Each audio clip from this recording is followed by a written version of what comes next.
C'est devant un parterre de journalistes que le leader du parti PDC a dépeint les conditions dans lesquelles les élections législatives ont été organisées par la Commission électorale nationale indépendante.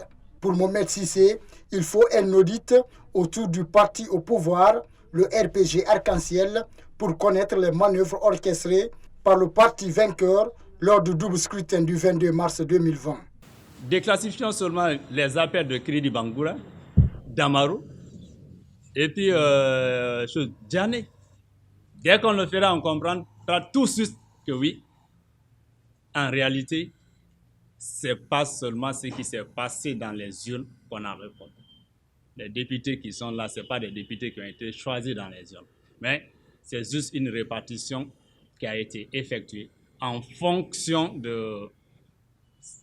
du positionnement des uns et des autres par rapport au RPG Arc-en-Ciel.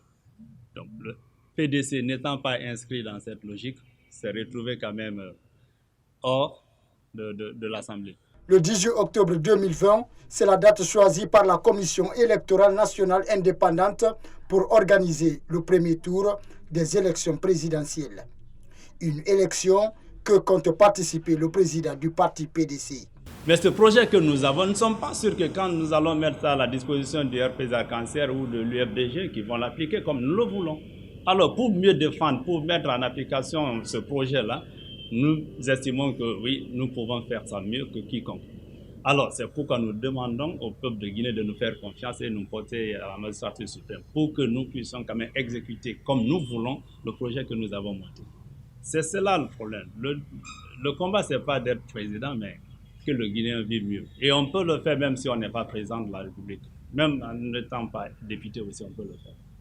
Pour une véritable démocratie en Guinée, il faut accepter le dialogue politique au sein des partis, mais aussi entre les leaders politiques guinéens, a conclu Mohamed Cissé.